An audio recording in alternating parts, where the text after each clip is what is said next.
Hello everybody, this is Fernando for the latest Mysteries and Disappearances video. Alright, let's go ahead and let's do another entry here. This one based on one of your past suggestions. Please keep those new ones coming in. I'll still be taking a look and probably selecting a few more in the coming days.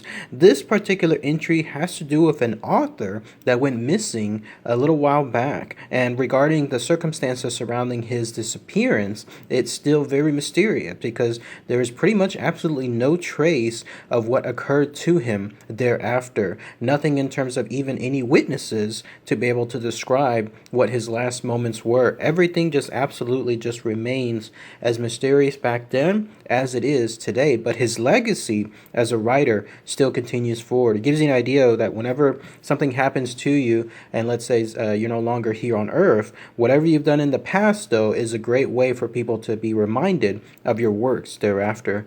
But it has to do with this. It's known as the mystery or the disappearance of Ambrose Bierce. So let's go ahead and let's talk about all the fascinating info associated with this author and then everything leading up to his disappearance, including the theories associated with it. So who was Ambrose Bierce? Well, he was someone that was born back in 1842 there in Ohio from a very large family. In fact, he was actually number 10 out of 13 children. 13 children, can you believe that? Interestingly enough, his name actually followed a theme with regards to all the other children. All of them started with the letter A. So in his case, Ambrose, as his name, clearly matched everyone else's names also, starting with an A. Eventually, though, the Civil War came about, the U.S. Civil War, and he joined an army during that time period in his youth, and then he was able to be in some battles. Apparently, he served into several key battles as well, and he would use actually this particular set of battles as a great way to write his stories later on in his career. After the war finished, in fact, he later found himself there in San Francisco. He got a wife, he got married, he fathered 3 children, and it seemed like life was good for him as is. In fact, he moved back and forth between the U.S. and then England, and then back to the U.S., back to San Francisco, in this case, to continue his writing career. Apparently, he's a pretty prominent journalist, or a pretty prominent writer, in fact. And again, he used a lot of his occurrences, everything that he witnessed there in a battle, to create a lot of strong anti-war papers. So a lot of strong anti-war stories were associated with it. He's pretty famous for a short story called An Occurrence at Owl Creek Bridge, and then some other type of poetry that he wrote. Apparently he wrote one that was with some biting sarcasm called The Devil's Dictionary, and another one called The Cynic's Word Book. I haven't heard of any of these. Maybe some of you have out there, but at least it goes to show that once he finished his military career, then he started to do this, become a family man, and then incorporate his writing career in there as well. It reminded me too of that how experiences can sometimes lead to the best works with regards to the short timers. If you haven't heard that novel before, it's because you've seen the movie Full Metal Jacket. Well, Full Metal Jacket is based on the short timers and is from the author Gustav Hasford, who used his own experiences there in Vietnam to write so much of his work there in the short timers. So again, experience seems to definitely help when it comes to creating this kind of memorable work when it comes to the writings. Now, as far as his disappearance, this is what has occurred. So, cut to later in his life, he was at age 71. He ended up getting divorced actually by around 1913. So, maybe the kids, all 3 kids seemed like their age, they were all grown up, and then he decided to get divorced. He wanted to then just pursue his own individual lone writer's life, like almost be that mythical person that just travels throughout multiple parts of the world, just making encounters and then writing about it thereafter. That's the impression that I got when I was reading his information here. Don't know exactly, of course, how his now ex-wife felt about all that, but still, he decided to do that. And at the age of 71, you also have to remember that back then in the early 1900s, most people didn't live that long, so he probably thought this is going to be my last chance to do something like this. And so he decided to actually do some things very, very very risky.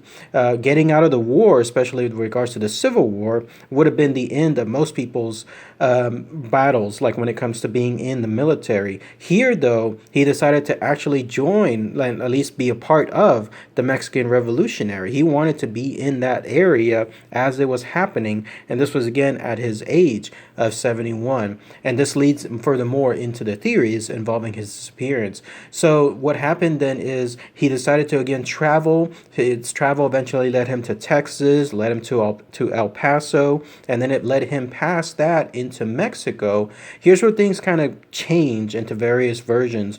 One area I was reading was stating that he willingly joined the Pancho Villa army down that area because he wanted to chronicle it. He wanted to be able to interview Pancho Villa. He wanted to be able to talk about the battles, see them right up front during the Mexican Revolution.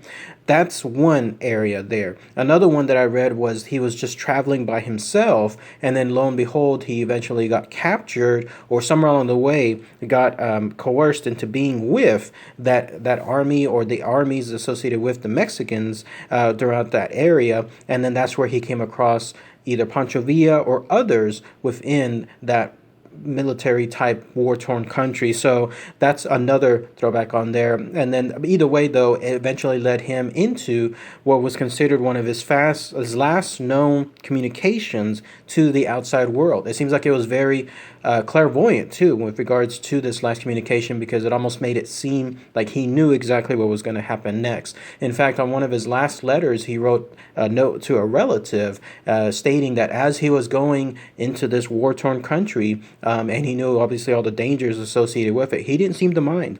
He knew that he was old.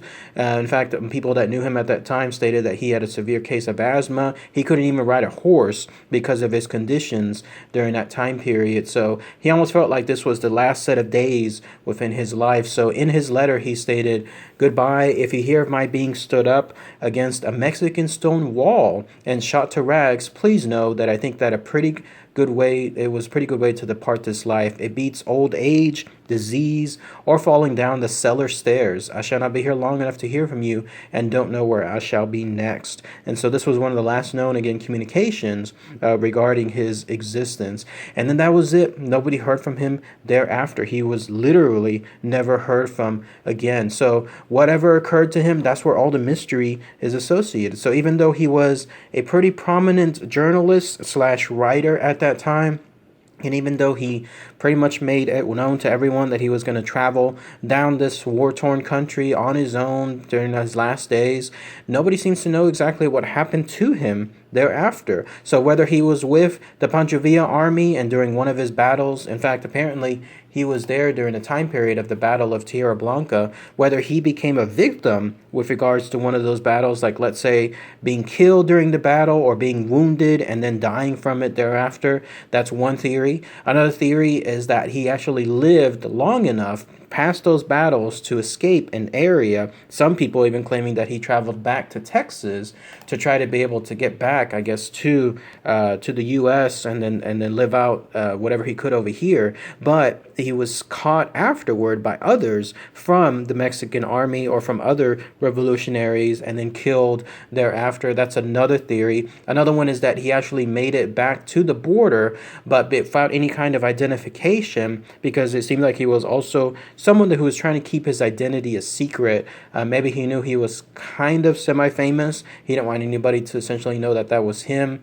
So when he was found, there wasn't any proper identification, nothing along those lines. And there he was, probably dying from wounds associated with the battle. So he was pretty much anonymous. And then others that state in almost like depressed manner that sure enough he died in one of those battles, also anonymous, and then he was just burned literally with everyone else's bodies into some mysterious grave, and then that's where he's at right now.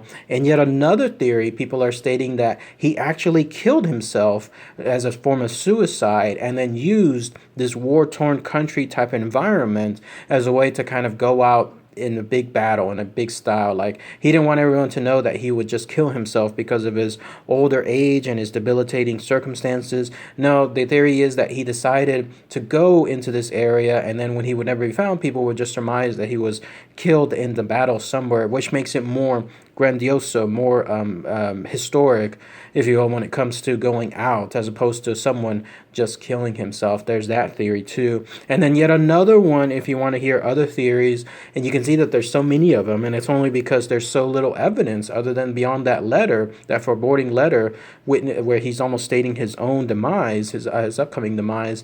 Another theory states that he was actually there in Mexico trying to find some mysterious skull of doom, and then that way he was able to find it, but had trouble bringing it back, and then was killed thereafter. That's obviously a little bit more far-fetched, but there's others that still believe that theory too. So as far as this gentleman, Ambrose Bierce, and what happened to him, no one knows. He literally just went straight to Mexico during that time period and then was never found again. No one has claimed anything from any of those battles as having witnessed or seen him in person or knew his whereabouts afterward.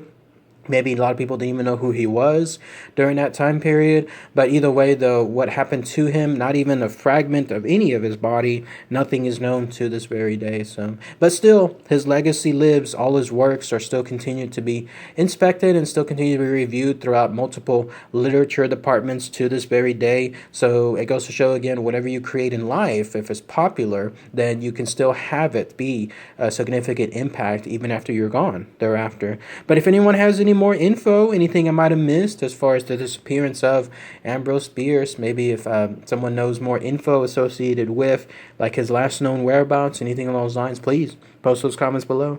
All right, everyone. Thanks again as always. Take care. Bye.